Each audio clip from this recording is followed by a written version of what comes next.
B-U-C-H-O-O-H-O.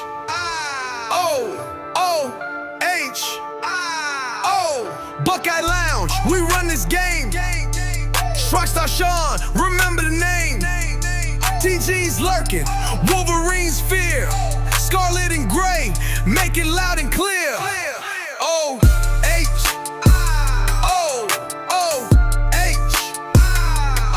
TG and Sean, bringing that smoke.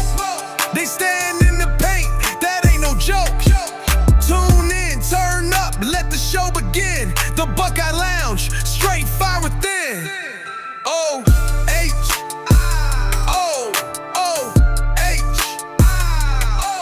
Buckeye Lounge, we run this game. Rockstar Sean, remember the name. TG's lurking, Wolverine's fear. Scarlet and gray, make it loud and clear.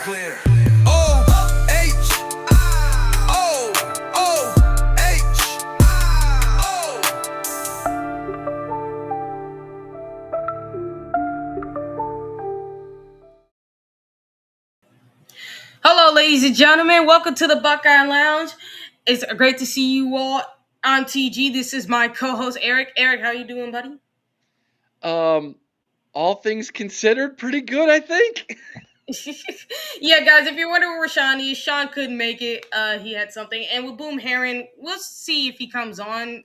Honestly, this has happened before where our guest, something had came up. Not sure what it was. He hasn't told us yet, but I'm pretty sure if he ever hops on, we can get the show on with him as well, as we always do. But we got some breaking news, unfortunately. Another one of our receivers has hit the portal. Quincy Porter has hit the portal, unfortunately. This is unfortunate. I don't know what to do with this. Eric, how you feel about this? Oh, TG.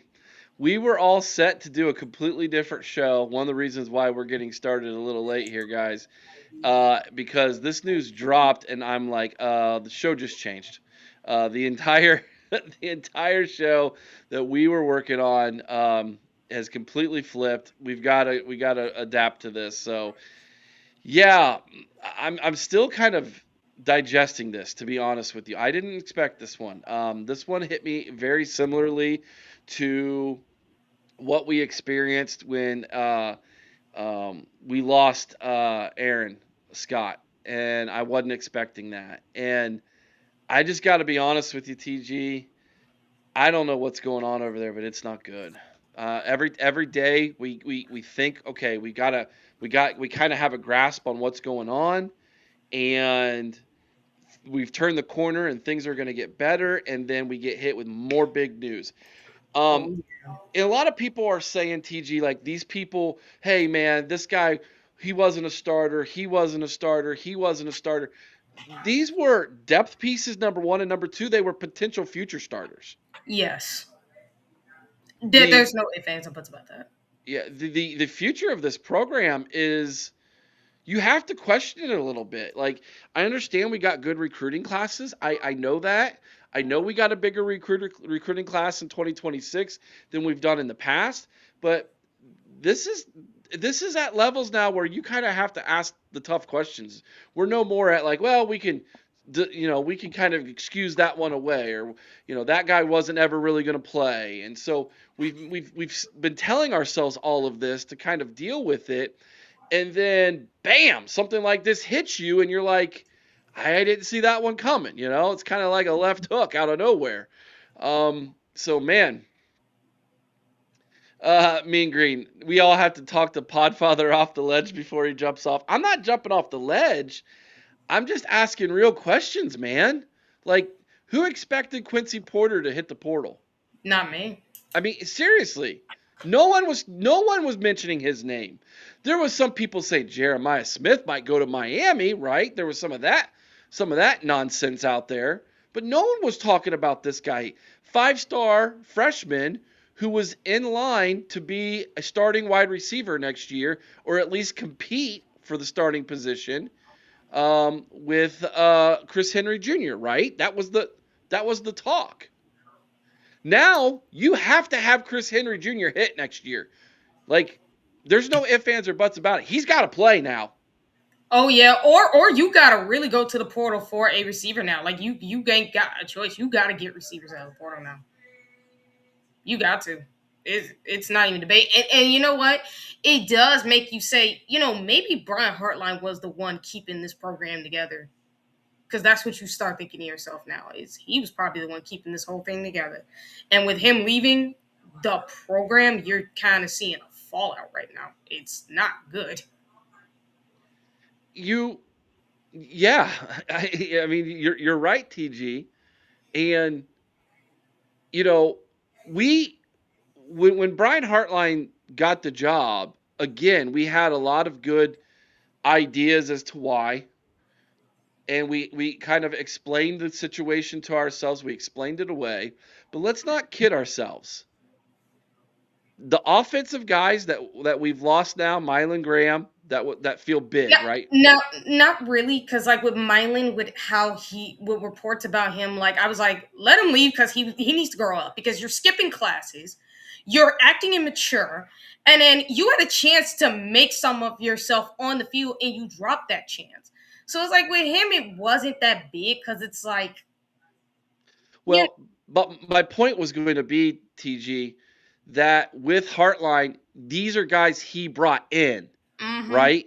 And then yeah, he leaves, and now they leave too. So it tells you how much that relationship with Hartline meant to them coming here. oh That yeah, that's my point. mm-hmm. Um, Vader's working on something now. Vader's on the phones for us. Poor Vader ain't getting any sleep, man. This Between this and his other job, that man's the busiest man I know of, man. He is just absolutely crushing it. But this is Oh yeah. wild. This is wild, chat. I mean, I don't know how to gauge everybody's emotions with this.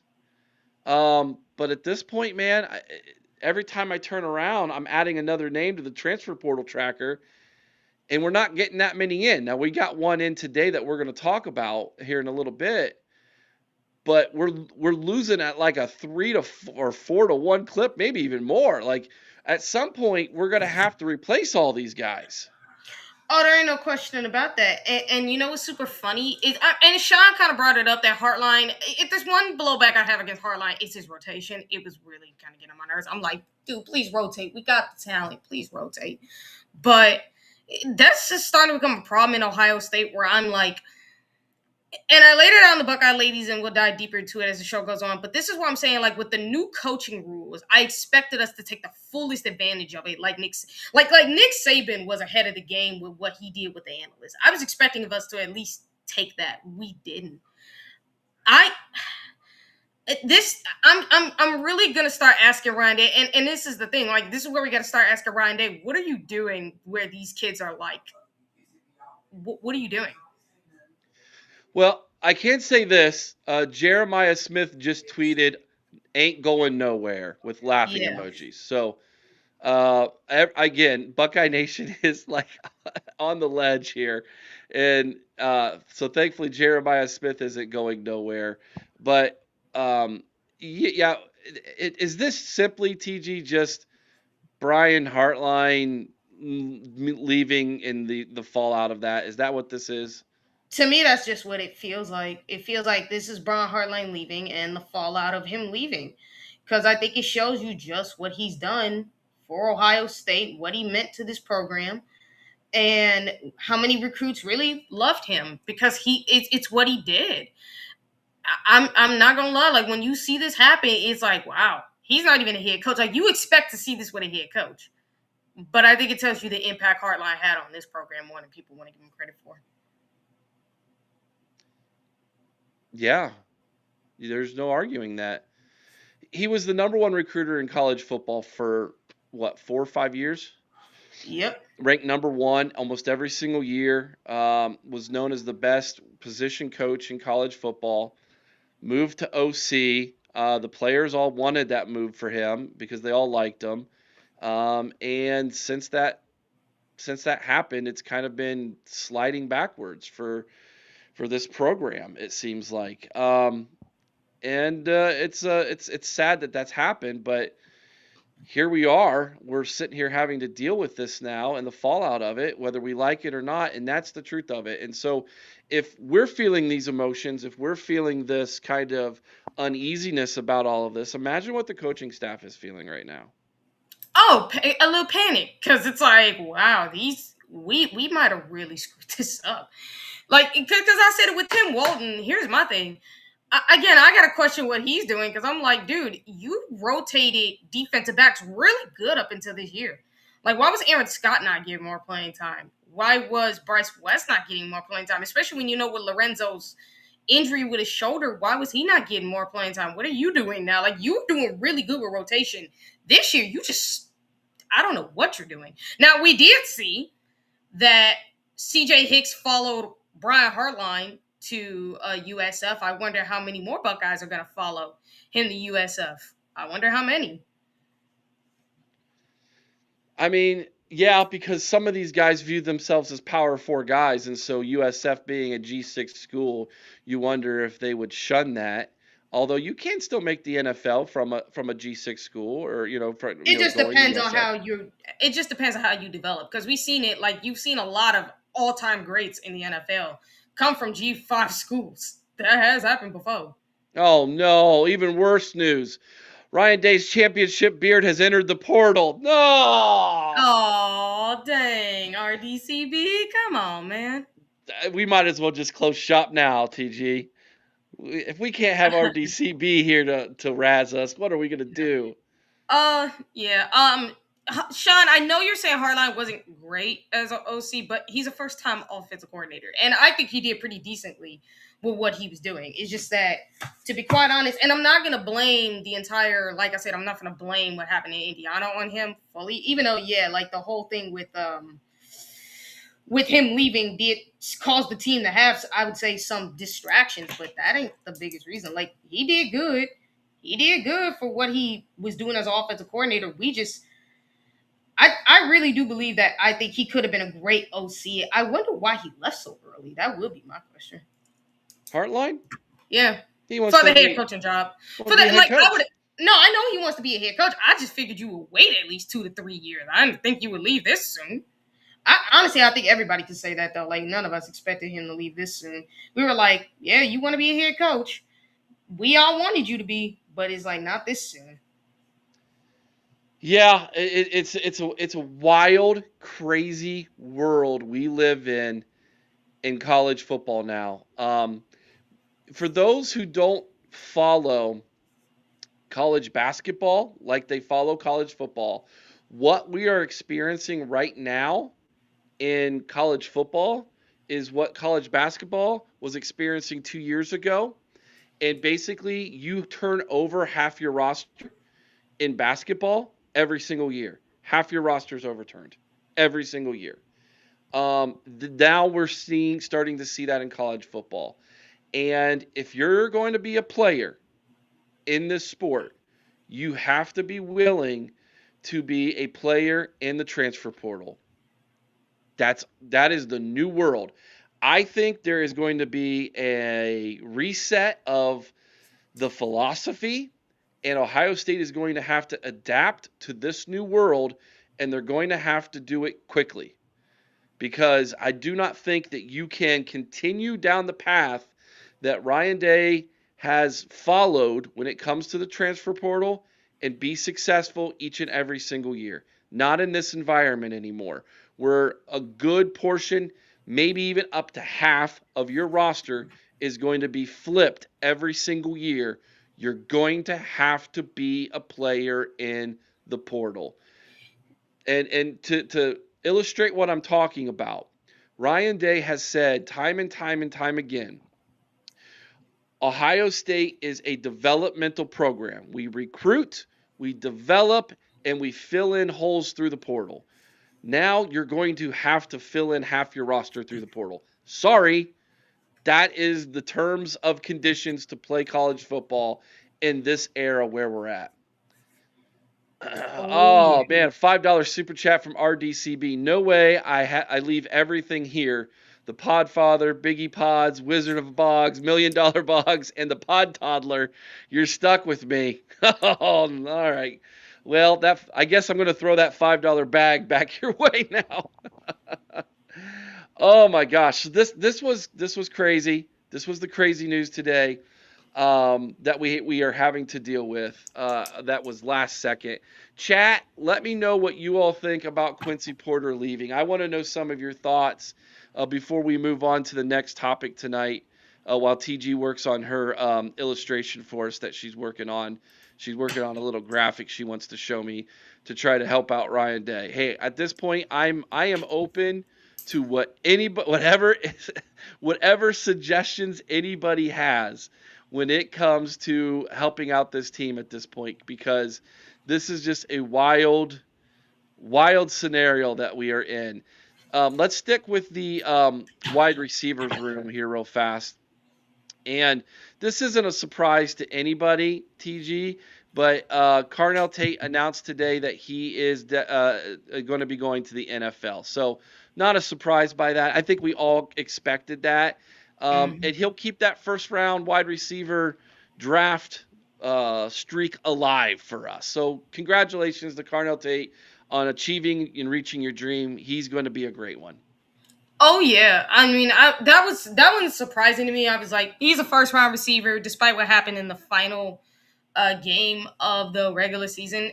Despite that, he was going to be a first round receiver because he's too dang good. I'm sorry, like, and I think we're gonna I think we're gonna continue the streak. Obviously, Jeremiah Smith is going to be the last, and we got to see how our wide receiver development from here moves forward without Hartline, but you know, or but hey, let's see how well it goes. But I'm excited for Carnell. He's a first round receiver. He's one of the best there was. Yeah, he was fantastic while he was here. Really took a huge step from Hmm. his first year to second year, and then an even bigger step from last year to this year. And um, and for a while there, people were even debating whether he was better than Jeremiah Smith or not. Remember Yeah. that? There was a few Oh weeks yeah. where his statistically for a while, um, he looked great. Yeah, great question, Nate. It's the question that's rolling around in my head right now. Why don't we just go sign some people? Guys allowed to leave. Why can't we get guys? Why so slow? I mean, that's a great question. Were we caught off guard? I don't know. Like, did we think we were going to retain everybody? Was that the plan? We're like, hey, we're not really going to be a player in the portal because we're just going to retain everybody. And then all of a sudden, all these players got agents in their ears saying, well, Ohio State's offering you is too low. Get out of there. Or it's like, or like what we've seen of Bryce West and Eric Scott. Their reason for leaving was because they didn't play enough. So it's like that could also be the thing. Is like, are you going to get any playing time? Yeah, but you would think Quincy Porter was going to get plenty of playing time. Oh no, no doubt. That's what I'm saying. But that's also what I was thinking of Aaron Scott too, because I was like, wait a minute, Aaron. I think you were going to be a starter because isn't David Minoson like done? Like, isn't this his final year, or does he have one more year? Iggy's a senior. Yeah, he's graduated, so he's off to the NFL. So that means you would have been the starter next to I would think it's Jermaine because Jermaine has one more year. Well, unless he thinks Devin Sanchez was going to be the other corner and he was going to be the number 3, and he's like, I'm not going to be the number 3. I'm a number 1. That or yeah, that would be the other reason too. Unless the fact that Tim Walton told you like you weren't going to get any playing time at all. Because here's the thing, I think these guys would have stayed if they known they were going to get rotated in. I don't think they believed that because of what happened this year. Hmm. This sounds like a Illuminati episode. I hope Mika's paying attention. RDCB, I have a question. Quincy Porter didn't play the last few games. They kept He was saying injured. they kept saying it was an injury, but nobody could point to it. Was he really a healthy scratch and he planned on entering the portal? If he did, wouldn't we have heard some kind of grumbling about that? Or maybe he would have Yeah. entered day one. It's like he waited a few days for some reason. And and what I have heard is when you see these guys jump in 3, 4, 5 days after, it's because they've been negotiating their NILs and they're not getting the number they want. Yeah. Every year, every year, every player on your team is a free agent from now on. We have to understand that. Every player is a free agent. They all are renegotiating their NIL deals every single year now. They all have agents, and all these agents are looking at them as free agents. If you don't like the way this is being played out, the agents are the ones that you can be mad at. Oh, absolutely. Honestly, I kind of want the transfer portal rules to change to a point where you will get penalized like you used to if you transfer. Now, you only have a legitimate reason to transfer is if your coach were to leave. Like, if that, yeah, you don't get no penalty for that. But if you were to hit the portal, you need to get penalized in some kind of form or fashion, like they did back in the old days. If you, especially if you do it multiple times, because you see a lot of these kids transfer and they don't get punished at all. It's like, now they need some form of punishment or some kind of blowback that needs to happen. Or better yet, how about move it to the spring where this way we don't have to worry about none of this. Because you can also say, like, look, the winter portal doesn't give these guys much time. I would, if I'm everybody in college football, I want this to be moved to the spring, because guess what? It gives us time to make sure our rosters are set. More importantly, it also gives us a chance to see who will play, who won't, who can hit the portal at that point in time. It actually gives us a chance to see that. So, you know. Yeah, Mean Green, I hear you, man. He says Podfather is one of the reasons why these players are going to the portal is because they are looking to play elsewhere when they know they won't see that much playing time here at Ohio State. I mean, yes and no. So if that's the main motivation for some players, we get it. I get it, right? Hey, these coaches will pull these guys into their meetings, into their offices, and they'll say to them, look, there's not much playing time for you here, man. You're buried on the depth chart. I'm just being honest with you. That does two things. Number one, it sends the kid to the portal because, he's like, dude, my coach just told me I'm not good enough, right? Like, that's essentially what just happened. So, and there are some instances where that is true. And TG brings up a good point, and a lot of people have talked about it and speculated on it, on why Aaron Scott and Bryce West left when they were in line to possibly start. Quincy Porter, to me, it feels like this was an NIL, like, I can make more money elsewhere move. Several days after the portal opened, there was no noise from him. We know they're renegotiating everything. He didn't get the number. The agent says, man, they are lowballing you. Get out of there. And this is crazy talk to me, man. This is absolutely crazy that we are dealing with this each and every single year from here on out for every single player.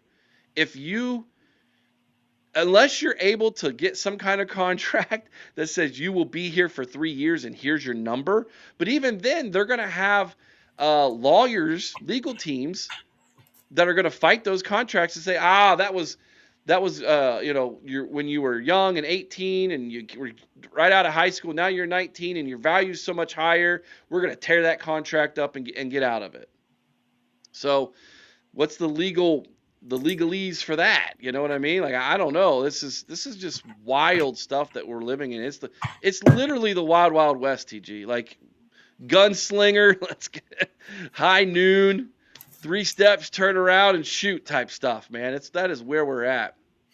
Oh, yeah. And this is why I say that for Ohio State, we need to start rotating, because we've been begging them to do this for the longest. We're like, look, there's no excuse for guys. Like, look, if you redshirt them their first year, that's understandable why you don't play them. Their second year, you need to let them get on the field, because how else are they going to get the experience? And then, their third year, now they got the experience and they can be prestigious backup players, so our starters don't have to play 24/7. That's the point. And then by the fourth year, they could be starters. And guess what? Now you have a whole rotation set. And it's the same you do for every freshman you get. You redshirt them, that you get them in their second year. It's the same thing you should be following, but we don't see them do that. And we warn them that this is what was going to happen. Because look, players aren't going to be loyal to you forever, especially when they understand you're not going to give them any playing time. Their agents will get in their ears, so you're going to have to do something to keep them playing here. And the best way you're going to do that is by rotating them, getting them more playing time, and continuously pumping them out to the NFL but also, like I see it, do what I'm suggesting here, because here's a diagram. I still got to make it neater, but it's neater than the first one I made. Okay, okay. Like, there's a reason why I said for Ohio State, and if you guys listen to me on the Buckeye Ladies, I said, me and Mika talked about this, and I would advise you guys, go back to the last Buckeye Ladies show myself and Mika did. We discussed this about creating not only a player's factory, but a coaching factory, where you can have a continuous rotation of coaches while also still being able to keep what you have intact. What do I mean by that? It's doing what Nick Saban did, doing what Earl Bruce did, as well as Woody Hayes, which is creating the next generation of coaches. So this way, because every single year, everybody's going to try to come after your coaches, all of them. So what's the best way to do that? Create a coaching staff that actually can adapt and last. One way I set it out is to start it out, obviously, with our on-the-field coaches. Head coach, DC, offensive coordinator, QB, wide receiver, O-line, running back, tight end, D-line, linebacker, and defensive back, a.k.a. the safety and cornerbacks coach, right? Those going to be starts. Then you got their assistant coaches to those various positions as well. And obviously the assistant to the head coach and the defensive and offensive coordinator are going to be the assistant head coach and the associate head coach. Those are the main assistants, right? What is it that Ohio State needs to do with this new coaching rule? Well, what is the coaching rule? Analysts can coach now, right? Mm-hmm. Right, Eric? Yeah. So turn your analysts into a secondary coaching staff. What do I mean by that? It's more like this. We all know that our coaches are going to be off on the road recruiting a lot, right? We know this. Right. They can't fully be there. So your analysts can be there to fill in for you and run the show the way that they can, the way like your typical coaching staff can. When I look at that, I say, hey, what's the best way to turn your head? And not only that, but they could be also the upgraded of assistants to the coaching staff, especially during game day. Because one of the things that I say Ryan Day needs, you need somebody that you can trust that has been a head coach up in that analyst booth that can help you from making the mistakes you make. Because one thing about Ryan Day that I've seen, and if you guys have watched the video of Chris Drew, he talked about the battle going on in Ryan Day's head. Well, this is because Ryan Day's been doing this for years, and it's going to take him a while to get out of it. He's going to need a lot of help. So what's the best way to do that? Have someone up in the booth that can help him. Like someone who could do the same thing with OC and DC. Because one of the things I talked about with watching the Brian Hartline fiasco was him leaving created a unfocused nature for the offense, especially for our team entirely. So the best way to prevent that is by having somebody up in the booth who can call plays for just in case something like this were to happen with our offensive coordinator. And I laid out the diagram for the analysts, as a matter of fact, 4, if not more, analysts. So I started with head quality control coach. What is the head quality control coach? The head quality control coach is basically the head coach of all of the analysts. He is responsible for all the analysts that's going on up in the booth. And he's going to be the main one talking to the head coach as well as all the offensive and defensive coordinator, along with the offensive quality control coach and defensive quality control coach. He's going to be the main one talking to these guys. Why? Because Ryan Day, as a head coach, he needs help to make certain decisions based on plays that are seen, replays. He's gonna need help making decisions based on certain aspects of the game, like on the field, down the distance, red zone, all that. And not to mention he's gonna need to stop making mistakes, because some of the mistakes he makes, it happens because he gets stuck in his ways. He needs someone who can help him get out of that, like we seen with Chip Kelly or Kevin Wilson. As we all know, he trusts those two. Why? They've been there, they've done that, and they think just like Ryan Day in a lot of ways. Except the difference is they've been head coaches longer than him, so they understand the battlefield perfectly. The offensive quality control coach is basically what the head coach is to the head quality control coach is to the head coach. You're the eyes in the sky for the offensive coordinator, like how the defensive quality control coach, aka Josh Boyd, is for Matt Patricia. You're someone that the coaches can trust, especially the offensive coordinator, to relay what the defense is doing. Pre and post snap, you can understand everything. You can pretty much break things down for the offensive coordinator as to what plays he can call. As a matter of fact, especially specifically to what the defense is doing. It's the same thing with the defensive quality control coach, which in my opinion would easily be Josh Boyd, as I mentioned. Why? He's the head to Matt Patricia. Matt Patricia trusts that man with his life. Matt Patricia, he will go with whatever Josh Boyd says. And look, Josh Boyd is an experienced defensive coordinator, so in the NFL. So guess what? You pretty much are safe there. So your defensive quality control coach, your offensive quality control coach, we know what they are. But guess what? You know what we talked about with Larry Johnson having that assistant role, or not that assistant, but that instructor role as a D-line coach? Eric? Mm-mm. No, I said, do you remember what was being reported about Larry Johnson moving to an instructor role somewhere down the line? Yeah, it was rumored. Yeah, that might that was Buck Vader's report that he gave that was kind of their transition that they would make. Yeah. Yeah. And then we talked about who could be, and myself and Mika talked about it, like, Alan Clark was going to be the obvious choice. Taylor from Miami, if we could steal him. Taylor or Ben, whatever the dude's other last name is. I can't pronounce it. But I talked about the defensive quality control coach the defensive line quality control coach could actually be that position for Larry Johnson, where he could be an instructor where he's not on the road a lot. If anything, your focus is coaching the D-line. That's going to be your main focus. You're going to be a defensive line quality control coach where your main thing is to be the instructor of the defensive line, but also to help out the defensive line coach with certain aspects as well, because they're going to need some help. Now, again, because if we have Alan Clark, he knows everything about Larry, so I ain't as worried about that. And you know how much Larry Johnson praises both him and Jason Taylor. So if we're able to get one of them two, I think we good at that point, especially because they think just like Larry, if anything. It's the same thing with the linebacker quality control coach, the freaking defensive back quality control coach, as well as the QB quality control coach, and so forth and so on with our offensive coaching staff, from wide receiver all the way to tight end. These guys will be instructors to pretty much everywhere on the offense and defense, but they'll also be able to help out with the coaching staff from the box as far as the offense, as far as the players and the coaches regarding what they're seeing on the football field as well. That's pretty much what the quality control coaches will be. They'll be like your secondary support coaching staff up there. But then what's the other set of coaches that you can get up in that booth? The analyst, the regular analyst. What I mean by that is the guys who can pretty much dissect certain things about an offense, a defense, and other positions, what they're seeing on the football field. Basically, like in the film room. Like they can break down pretty much like what we've seen analysts do who are in the for Ohio State when they're off studying other opponents and breaking down what they've seen to the coaching staff, as well as particular game plans that they can use against them. This is what I mean. Like you have a head analyst, defensive analyst, offensive analyst. What are their roles going to be? Obviously, the head analyst is going to answer to the quality control coach and is going to answer to the assistant, as well as all those above him. But he's going to be in charge of the analyst staff that are going to diagnose this entire thing. What is the one thing that we all like to say about the players, as well as dissecting defenses and offenses? Dumb it down. Chris Wilds, thank you very much for that. Shout out to him for that. Dumb it down.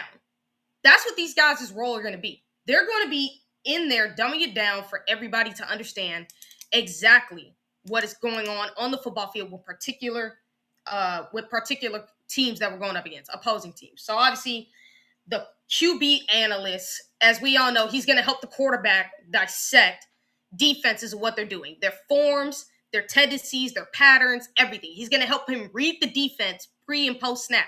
What is it that you're doing? What is it that this defense is doing? What are you looking for? What are the main keys you need to look for? Because again, the quarterback coach is not going to be here all the time. He's going to be off for doing recruiting, so he's not going to be there all the time.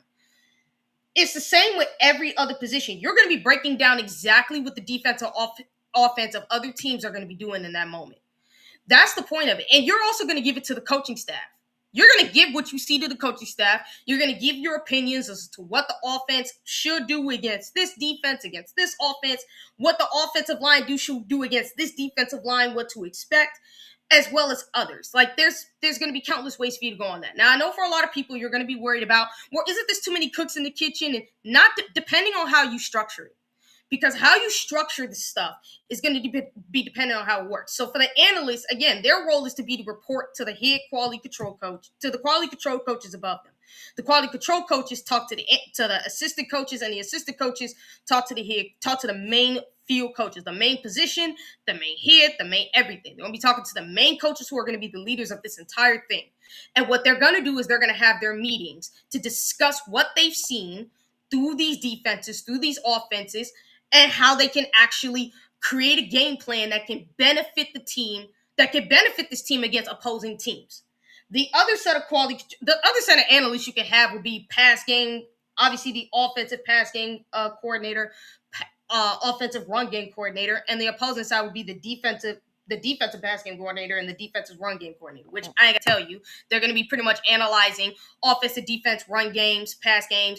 So for the defensive pass game and run game coordinator, or analyst, I should say, they are going to be the main people pretty much analyzing the pass game and run game of the opposing offense. And obviously the offensive pass game coordinator and the offensive run game coordinator are going to be analyzing the defenses of the pass game and run game of defenses. Again, for you, this can actually be something that works out for the coaching staff. And if you show it to recruits, this is the biggest thing I've always said as well. You can give this to recruits. Like, they're going to be involved in recruiting as far as meeting the recruits and showing them exactly what they're going to do with them as soon as they get on campus. As soon as they become part of this team, they're going to show you exactly what they do.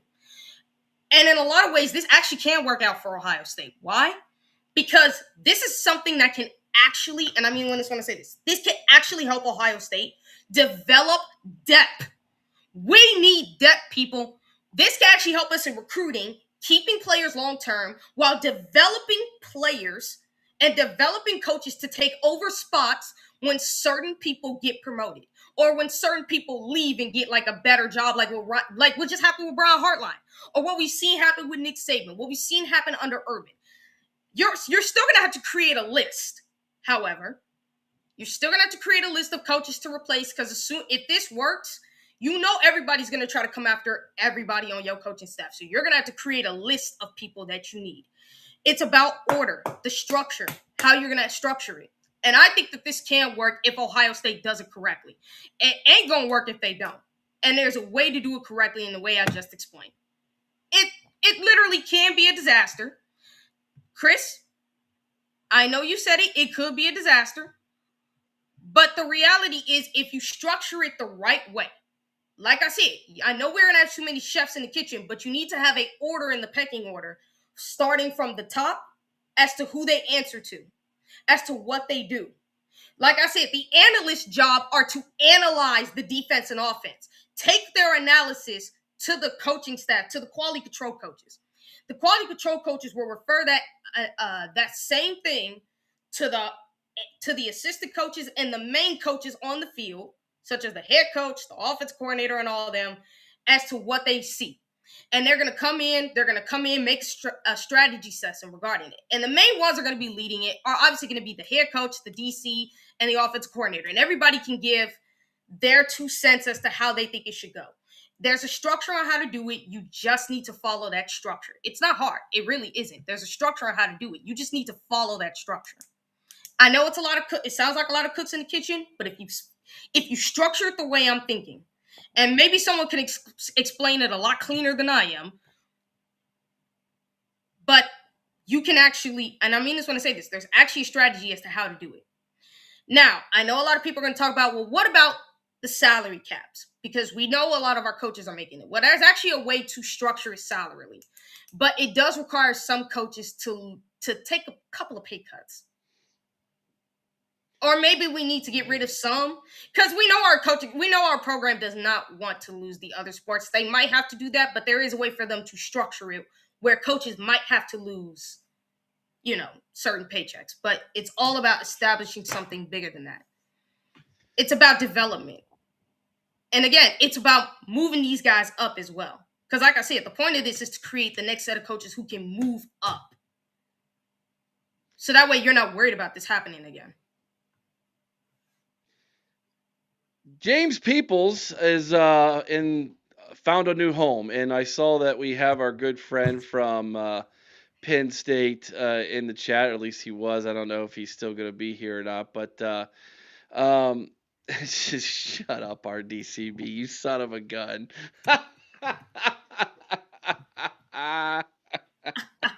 Yeah, You the you RDC be jerk. you too much of a like James, Chris. Wait a minute, Chris. It's what Mika is saying. What I'm saying and what I brought up about the coaching staff. It's the same thing as to what we did with the O line this year. It's the same thing. It's just that you're doing it with more coaching staff. Instead of just having one coach in the room, you have four ways for these guys to get developed. They just all have to think the same. That's it. That's it. That's it. That's all they got to do. They just have to think the same. And as long as you get those guys in the same room who all think the same, it will work. Just like it did with our offensive line, it can work with all the other positions. You just have to do it in that structure. That's it. That's it. James Peoples is finally out of the portal. Um, he ends up going to Penn State, and so I went to his page because some people have been talking about what he said. I didn't find the exact quote, RDCB, that you brought up earlier. I'm not questioning whether it's true or not. I'm sure it is, but this was 1 hour ago. He said, I wanted to say I'm grateful for my time at Ohio State and the lifetime relationships built during these past 2 years. Thanks, Buckeye Nation. But with that being said, we are. So there you go. There's the announcement. He is going to be going to Penn State. Now this one feels a little closer to home because Penn State is viewed as our rival to the east, and they view us as their biggest rival, and so they're going to celebrate this one, no doubt about it. They're going to celebrate James Peoples leaving Ohio State and going to Happy Valley. So that one stings on that front. But we all knew he was going to go somewhere, and we all thought he was going to end up going someplace pretty good because that's James Peoples. He's pretty good at pretty good running back. At least we thought he was. Um, we have to at some point, and I get what TG was trying to say there, and so does Buck Vader. I understand what you are saying, but coach numbers isn't the problem. If anything, we need less coaches to create more disposable income. And I know what TG's got an answer for that too, and she explained that, and I don't want to rehashtag all of that, but all of that is trying to fix the possibility of what could be. The here and now, the immediacy of what is happening is where the conversation lies. And I get that. And that's where I want to kind of steer the program here if possible.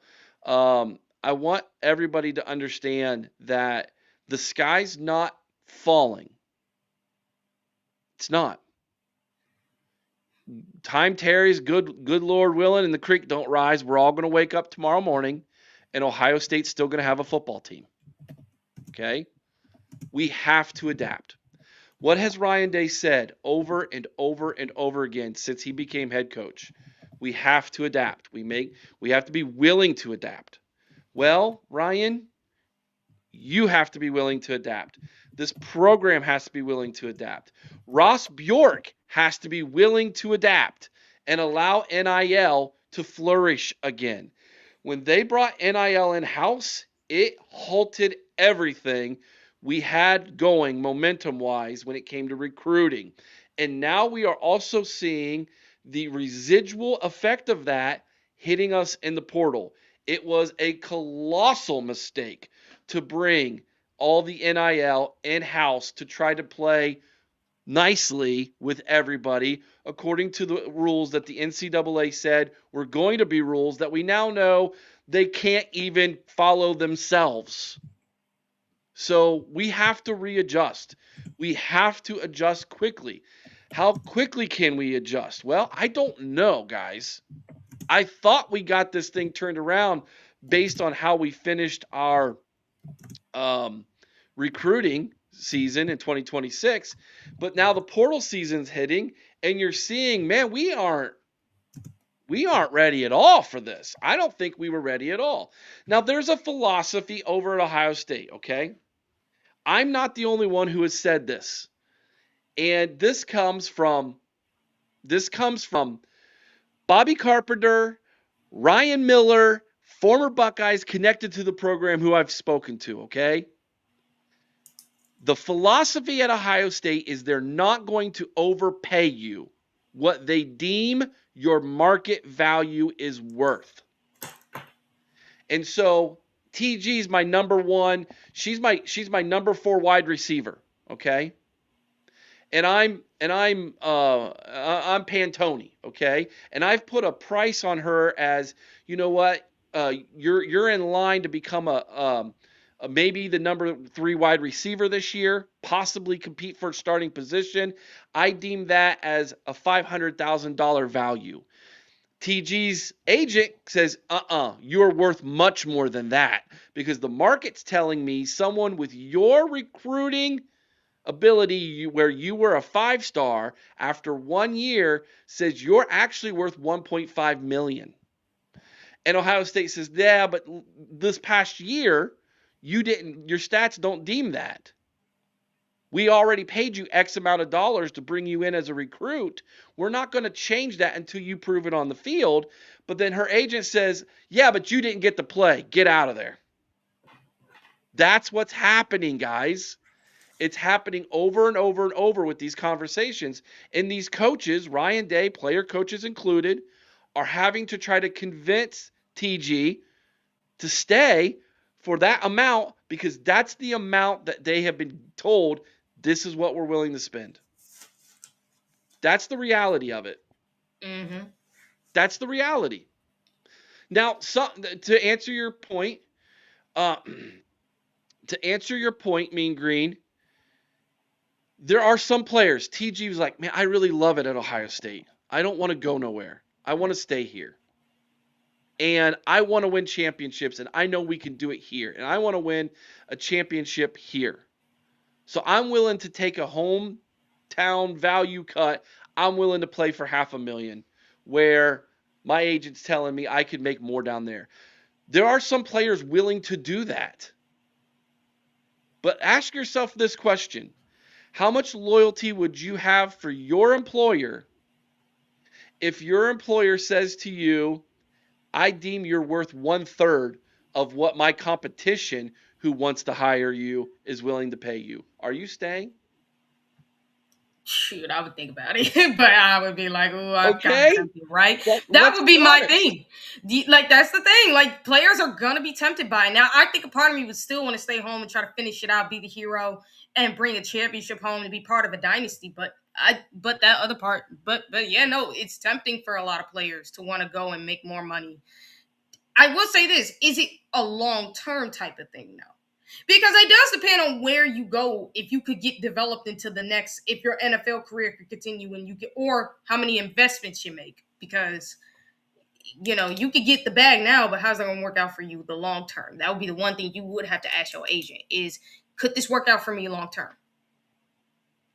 Yeah, I mean, That hopefully would be my thing. hopefully these kids are getting great advice and they're investing this money and they're not wasting it all, because I mean, let's be honest, how much money do you really need as a college student? You don't have to go out and buy a Bentley. You don't have to go buy a Lamborghini. You don't have to wear expensive jewelry. You don't have to get your clothes at, I don't know, TG, tell me an expensive place to buy clothes. I don't even know what it is anymore. I think the Gap's too expensive. So what, you tell me.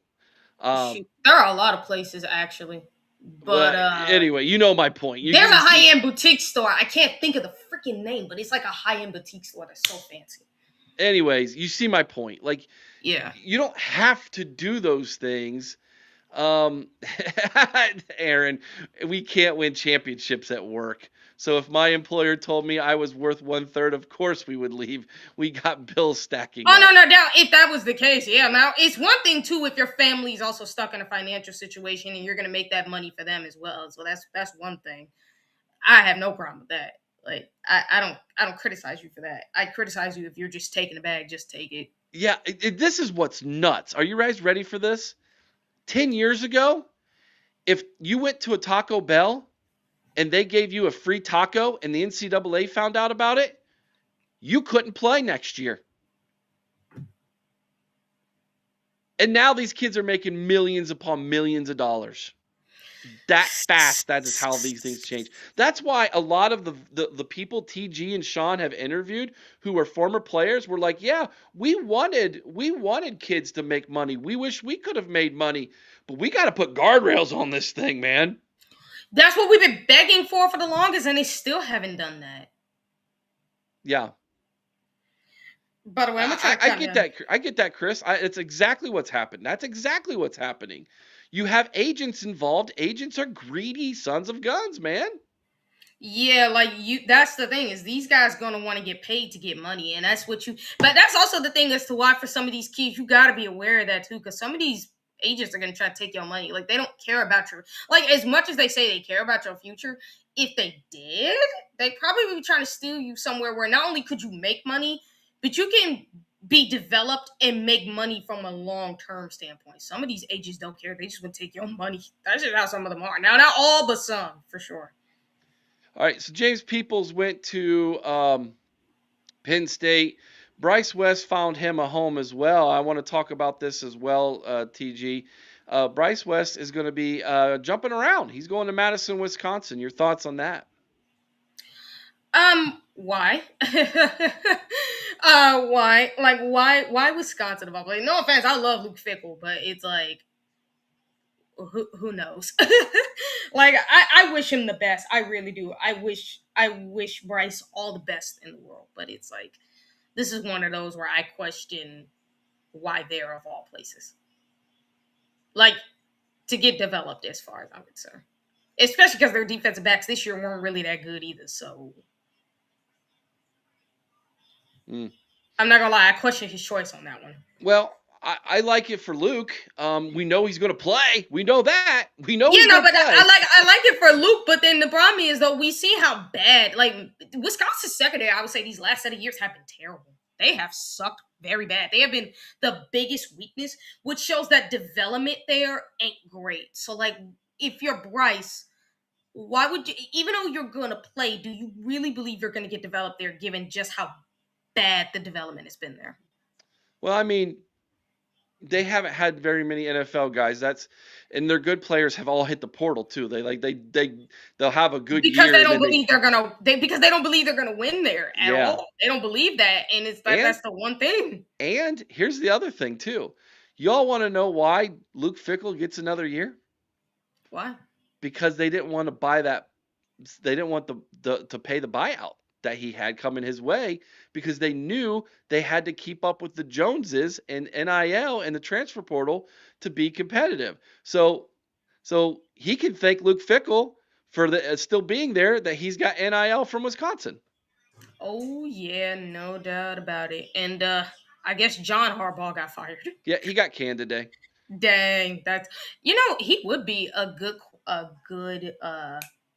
coach, a good one for head quality control coach. He would be a good one. If Oh, no there one, ain't no way he no, would come I'm to saying Ohio State. no. I don't think he'd come to Ohio State, but I'm just throwing that out there. He would be a good candidate. That is if no other NFL team wants him. But I think if I'm an NFL team, I'm hiring this dude for how good he kept the Ravens for so many years. I'm hiring him. I don't care who I am.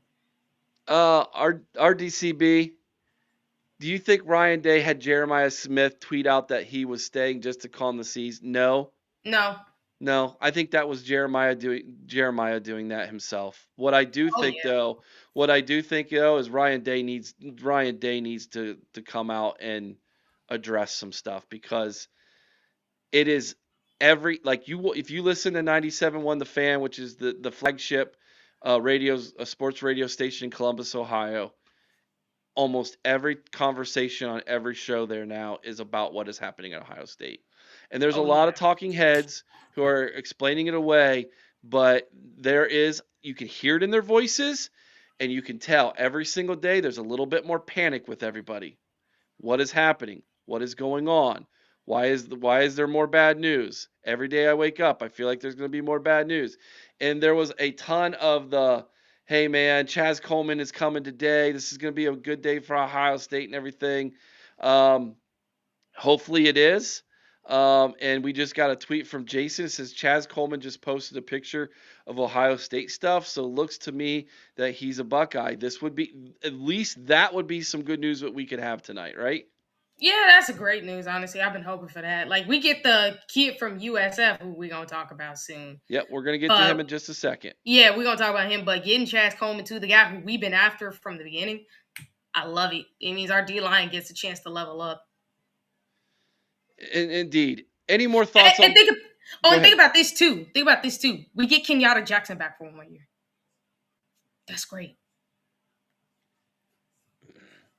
Is that been confirmed? Yeah. Didn't you not Okay. say like Mika had talked about it? She put it on the Patreon page that Well, he said. okay. I didn't know that was confirmed yet today. I missed that one. I'm sorry, Yeah, guys. Vader. I didn't Yeah, see that. Vader and Mika both confirmed it on the Patreon page because I had seen it at one point. I was like, oh, okay, good, good. It'll be interesting if Arvel Reese comes back or not too. That would be interesting. That is one that the fan base is very split on. So no, Jennifer, I wouldn't say the fan is causing all this panic. I'm just saying I think that the people who normally are Ohio State apologists for everything all of a sudden are in their voices sounding a little bit more panicked every time every day as this has gone on. Yes, Caden Curry graduated, so he is gone. He's going to the NFL. He was a senior. Yes. All right, we have Yes. another Buckeye who entered the portal. This is Justin Terry. If you all don't remember who Justin Terry is, I don't blame you. He was a kind of a low level transfer depth guy we got last year from West Virginia. He was originally from Pickerington, if I recall correctly, and he was in the two deep, I think, at guard maybe. Um, Yeah. he didn't play a ton. I don't remember him getting in much at all. Maybe some of the second string a little bit. He jumped in the portal today, so there's some more offensive line depth that we're going to have to address. So there's another name. Any thoughts on Justin Terry? This one just kind of doesn't move the needle after you have Quincy Porter jump in the portal. I'm Yeah, sorry. it's like, and not to mention he wasn't really playing, so it's kind of like I don't think that really matters as much. Like that don't hurt as bad as like say like what happened with Quincy Porter entering the portal. Like that's just bad. Yeah.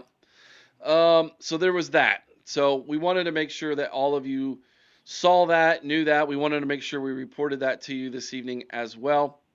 But all right, TG, let's talk. Let's have some good news.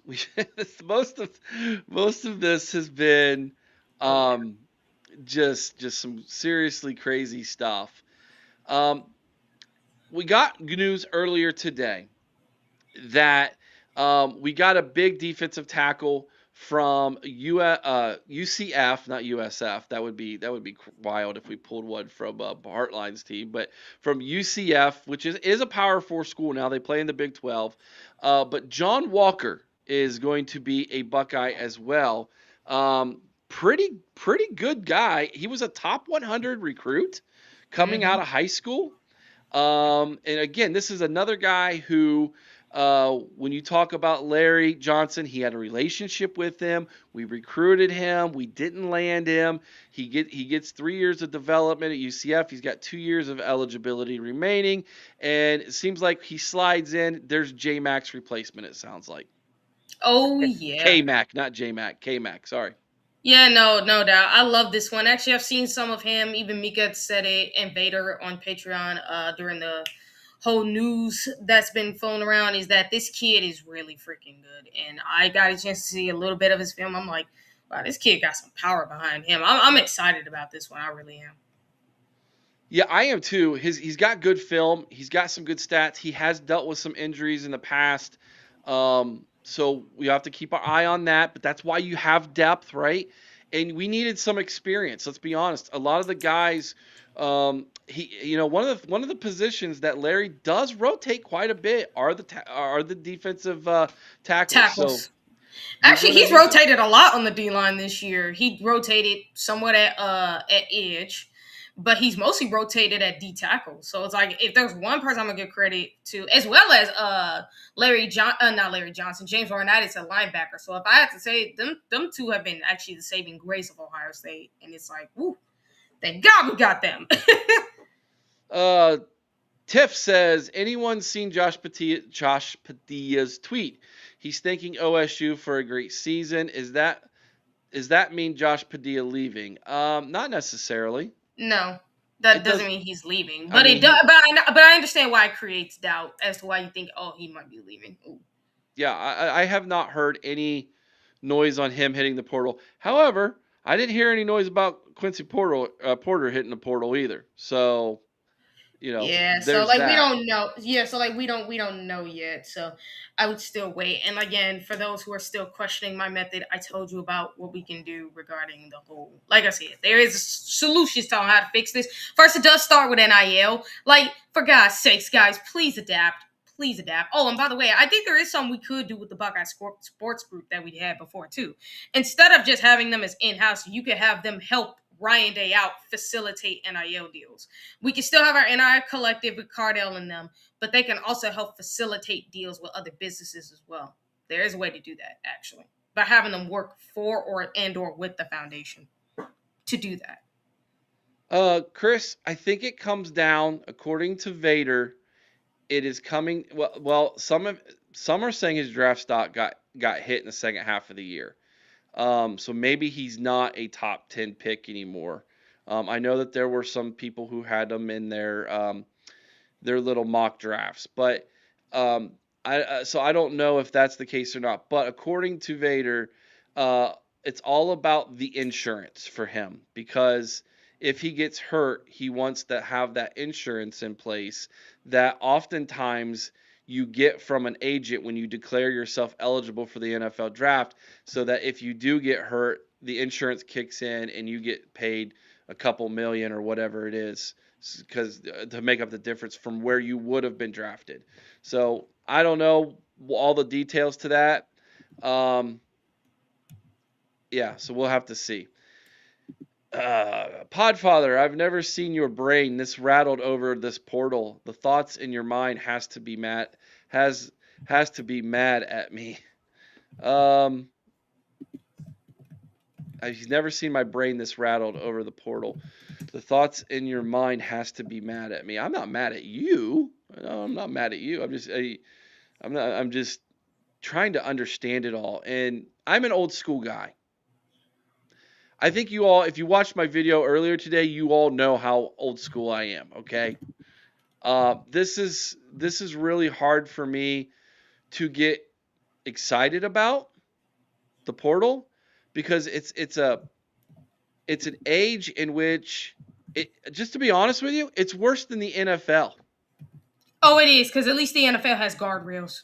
Well, exactly. Like you get a contract, you have to play for that. And if you don't play and they don't renegotiate it or they don't trade you, you sit out, you don't get paid.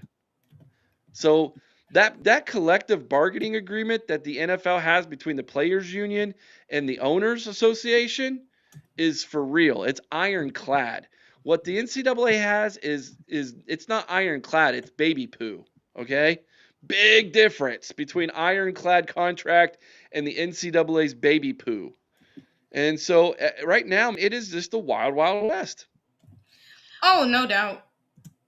It's really just bad.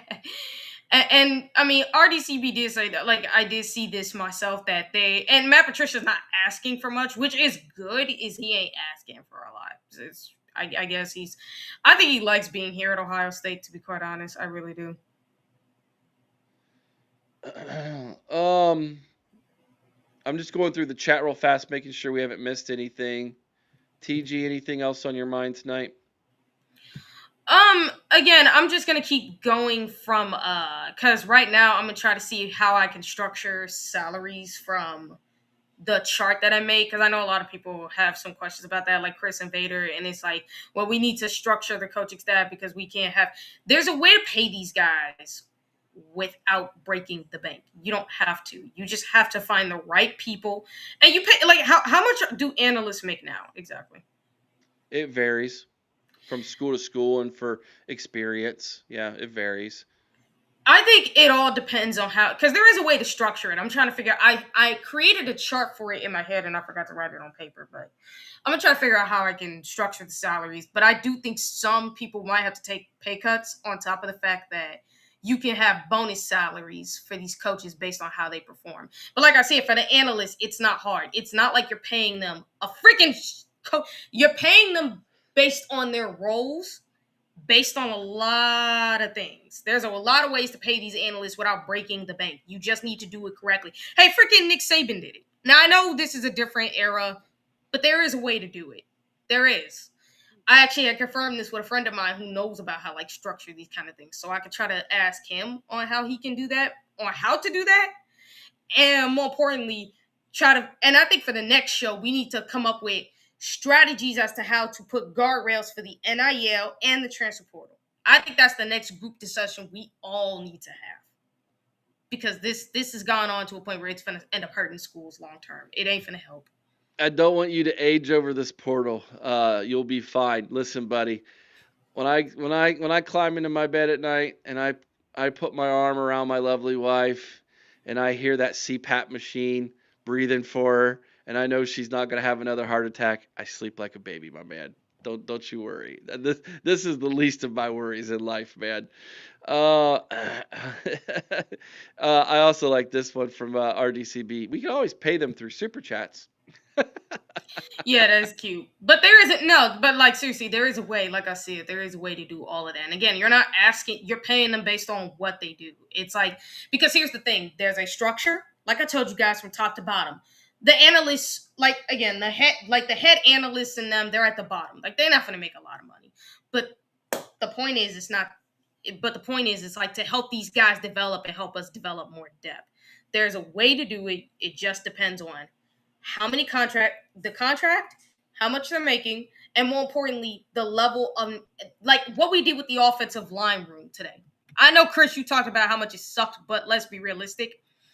I'm like we just talked about this. Like I think Tyler Bowen A needs to step up, and B you just need the right guys in those positions. Like for instance, I think the offensive the OSU, the Oklahoma State coach that we had, I think he's perfect to be like an analyst regarding the offensive line. I think he's perfect for that.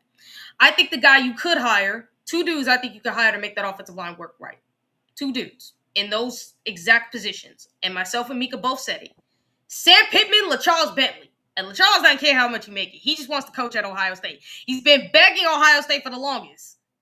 Get him. And if you get Sam Pittman, does he care about how much he's making? No. He's like the Larry Johnson of offensive line. This dude can develop offensive linemen ranging from 3 stars to 5 stars. So, like, come on, man. Bring in those type.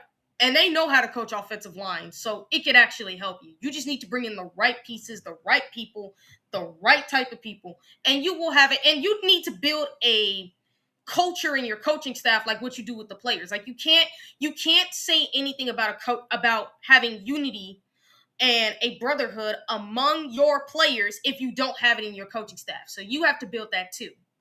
And just get the right guys. That's all it takes. Again, there's a way to structure the salary where you're not going bankrupt too. Like I said, I discussed that. What would you think of Todd Monken as OC? I'm open to all possibilities at this point, man. I really am. I would love that. I'm open to all possibilities. You guys want me to blow your mind right now? Like a crazy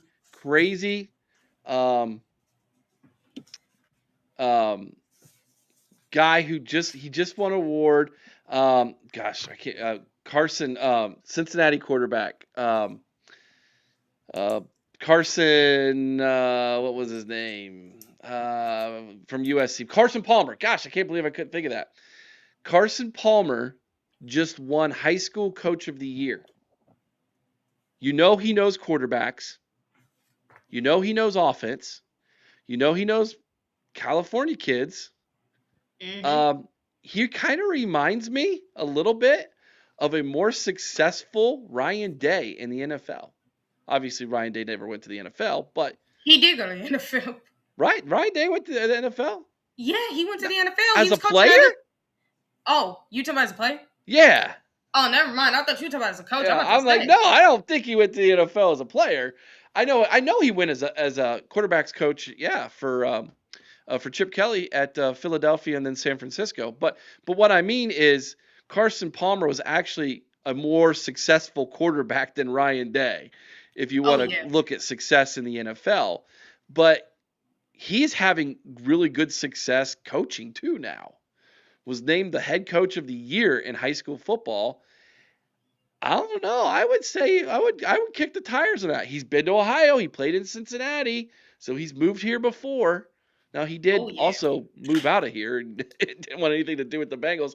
Can't blame them for that. I mean, the Bengals suck. Let's be honest. But I'm I don't know. sorry, I Eric. mean, yeah, it's okay. I know they do. I don't even watch them. Um, so it's. I'm just saying. Sometimes you got to think outside the box, right? Mm-hmm. Um, I don't know. I feel like that would be interesting. Chris says, I think Brian Callahan for OC and his dad, Bill Callahan, comes to coach the offensive line. And can we get what was the Tommy Boy? Wasn't that Callahan as well? And Tommy Boy? Yeah. Oh my gosh, this was a crazy show.